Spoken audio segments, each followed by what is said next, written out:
Almost 75% of the Earth's surface is water. Of that which is land, a significant proportion is covered by what is generally called the tropical rainforest. Astride the equator, it runs like a green belt round the middle of the Earth. At the center of that belt, like a buckle, is Indonesia. Indonesia, a vast archipelago spanning the gap between Asia and Australasia, and almost as big as a continent itself. 1/5 of all the rainforest in the world is in Indonesia, 144 million hectares of it, well over 500,000 square miles. After oil and gas, timber is the country's most important natural resource. A resource so vital to the national economy and the well-being of the 180 million inhabitants that it is harvested with the utmost care.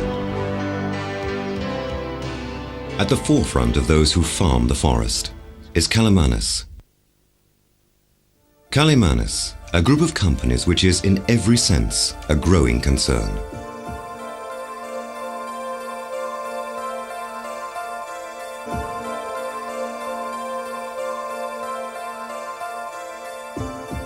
To understand what Kalimanis is and what it does, it is necessary to know a little more about the rainforest.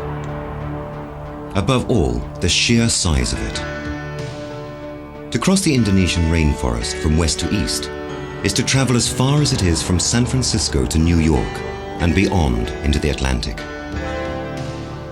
Its 144 million hectares would cover the whole of France, Spain and Portugal in trees, with enough left over to blanket the British Isles. There is currently a lot of talk about the rainforest and its ecology. Much of it is highly emotive. A lot of it bears little relation to the facts. The lungs of the earth theory is an example.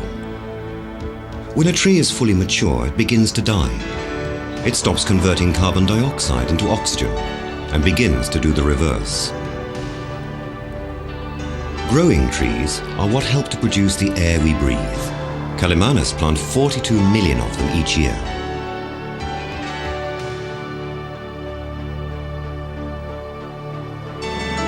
Seen from a purely commercial point of view, Kalimanis earns its living from the forest. There is no logic in destroying the one real asset that it has.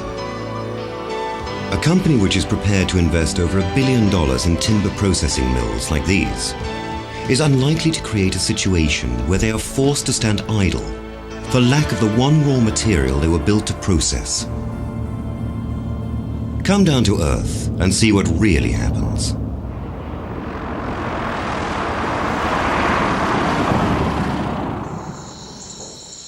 In Batu Ampar in East Kalimantan, new hardwood forests are being planted at a rate which more than equals the rate at which they are being harvested.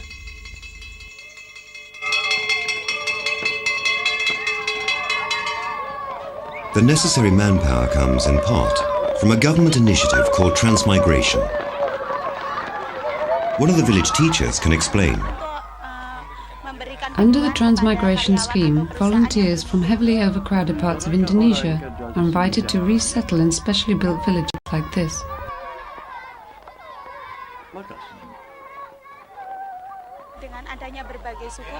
Each family is given 1 hectare of land on which to grow food crops. In return, they farm another 5 hectares over a 4-year period, planting and maintaining the young trees which are provided.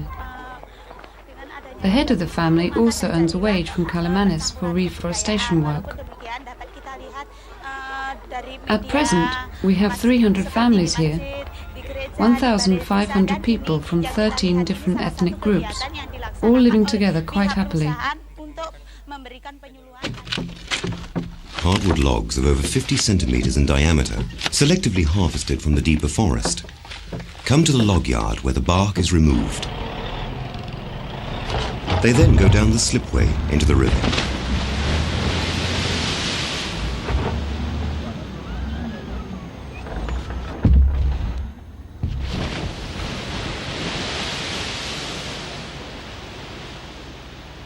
Skillfully maneuvered in the water, they are assembled into a huge raft ready to set off on a 7-day, 300-kilometer voyage to the mills at Samarinda.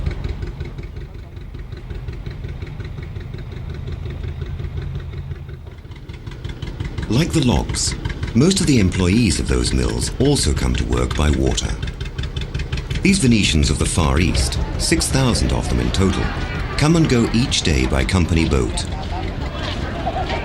The importance of the work they do, both to Kalimanis and the local economy, cannot be overstressed. To run a stable business requires a stable society. The employment opportunities created by Kalimanis play a vital part in providing that stability. Every single job in the mill provides direct or indirect support for at least 20 other people. For this reason, even when some jobs could be done by machine, it is Kalimanis' policy to leave them to the skilled hands and eyes of these dedicated workers. Despite this policy, the unit cost of each panel turned out remains highly competitive. High-quality plywood panels in a variety of finishes leave the mills at the rate of 30 million a year and generate foreign currency earnings in excess of $250 million.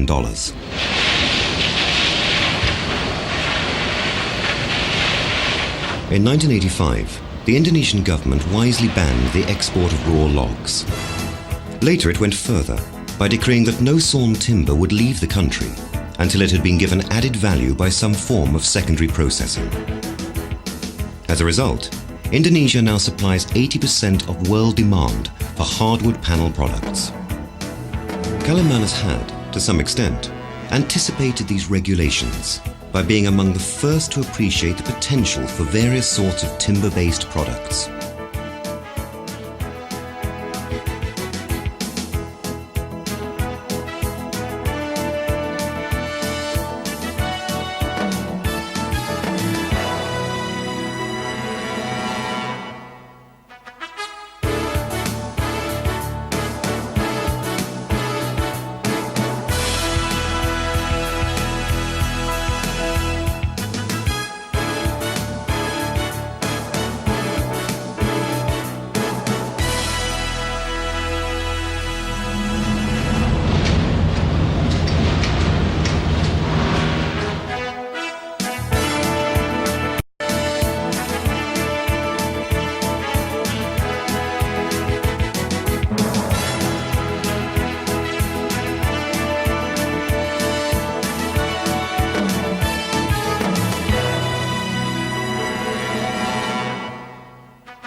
Kalau kita ingin tepat pada waktunya, kita harus melakukan 2 minggu mendatang. Jadi itu sekitar minggu pertama bulan November. To produce all these items to the high standards required calls for the use of equally high quality chemicals, glues and putties. To make sure that these are always available, Kalimanis has adopted a policy of total self-sufficiency. Not only does it develop and make all its own, but it has a surplus to sell to other companies who have not been so far-sighted. To manufacture quality products on this scale also calls for an abundant and reliable source of energy, both human and electrical. In this too, Kalimanis is self-sufficient. All wood waste from the various processes is turned into essential electricity at the site itself. The huge factory complex at Samarinda does not buy 1 ounce of energy from outside. Energy of a different sort is locally produced as well. Since 1984, Kalimanis has been wholly owned and financed by Indonesian investment. The group is managed by Indonesian executives and run by Indonesian managers. Under the overall guidance of Mr. Bob Hassan, a businessman and entrepreneur of international repute, every company has an Indonesian president. Specialist technical expertise is, however, contracted in from overseas if required. This attitude towards the development of local talent permeates every level of the Kalimanis operation.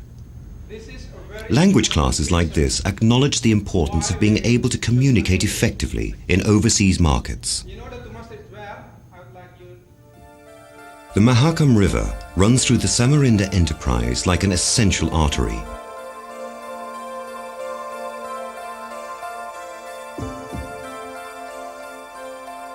It brings the logs to the mills and the workers to the factories.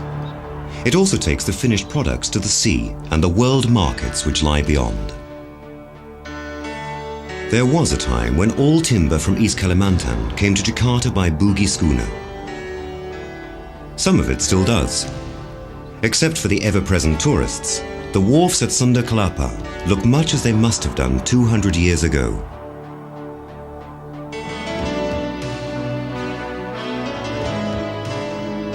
That may have been the traditional way, but it is not the way of Kalimanis. Their quality products travel in a style which reflects their value. They arrive where they are needed in the same prime condition as they left the mill. Over 16% of Kalimanis' 11,000 plus employees are engaged in reforestation. A measure of how much importance is put on the protection of precious natural resources. New varieties are being grown and new methods are being tried to find quicker ways to replenish the forest. In this nursery alone, there are over 8 million seedlings. To look across this expanse of young trees is like looking at tomorrow's rainforest in miniature. Hybrid species and better methods of nourishing them have already reduced the time which it takes to grow some hardwoods from 50 years to 35. And 25 does not seem impossible. Some experts say that the salvation of the rainforest lies in its economic value to the timber industry. Forests which are farmed for the future will survive. Those which are not will be left alone to perish from uncontrolled slash and burn.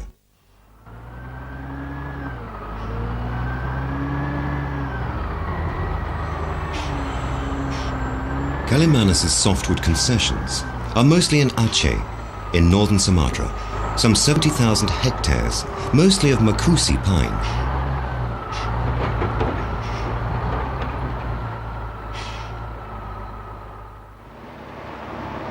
The logs travel to the mill by road. Roads like these, rough and ready as they may seem, are another example of how the timber industry helps to develop the infrastructure of these remote regions.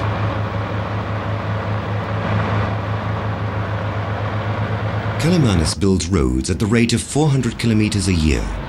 So far, the contribution to better communications has been 6,000 kilometers of road, where once there was none.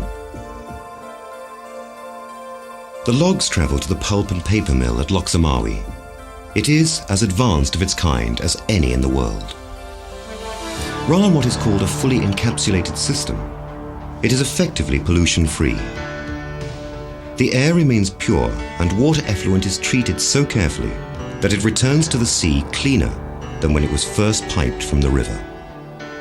Like their counterparts in Kalimantan, the Aceh people are quick to learn new skills and to realize the benefits which the establishment of the mill has brought.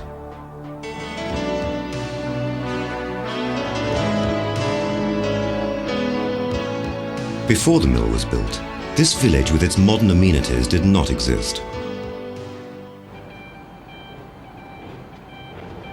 The kraft paper produced at the mill is another example of how Kalimanis has extended the traditional uses to which timber was put.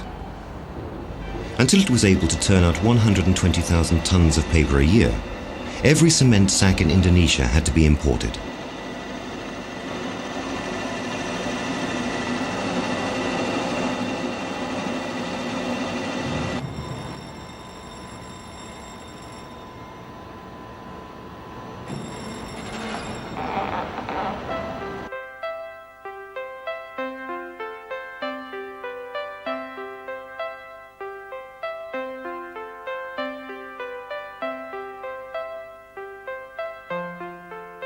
Another natural diversification for the Kalimanis group has taken it outside its traditional preoccupation with timber.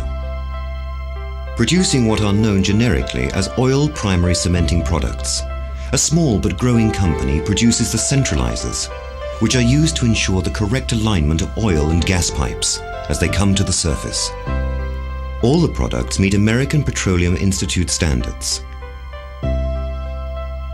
With this new venture now well established, it is fair to say that from its firm foothold in the timber industry, Kalimanis now has a toehold in the oil and gas fields as well.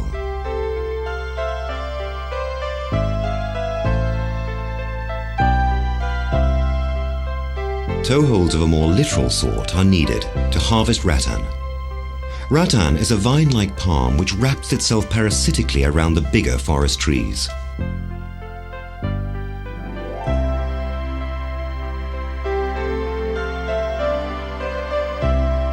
Cut, peeled of its skin and steamed to make it pliable, rattan can be handcrafted into hundreds of styles of attractive and hard-wearing furniture.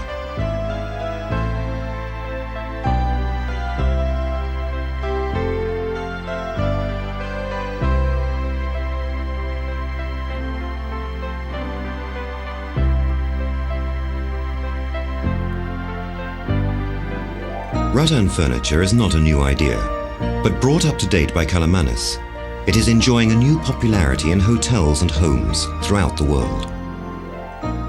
This, in its many diversified operations, is the Kalimanis Group in outline. But it is a group whose philosophy will not allow it to stand still.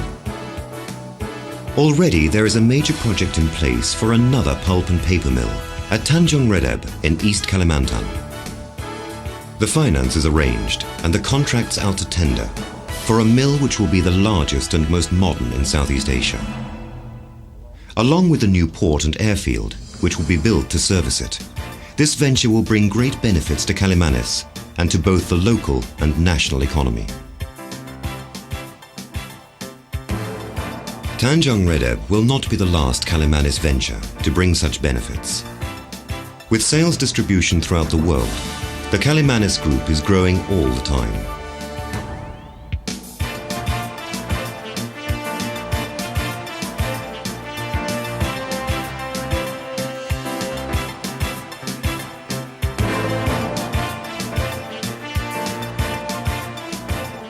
Kalimanis growing in size, growing in experience, growing in importance. But above all, growing the rainforest for the benefit of the 11,000 people it employs and the economic success of the country to which it belongs. Kalimanis, a growing concern.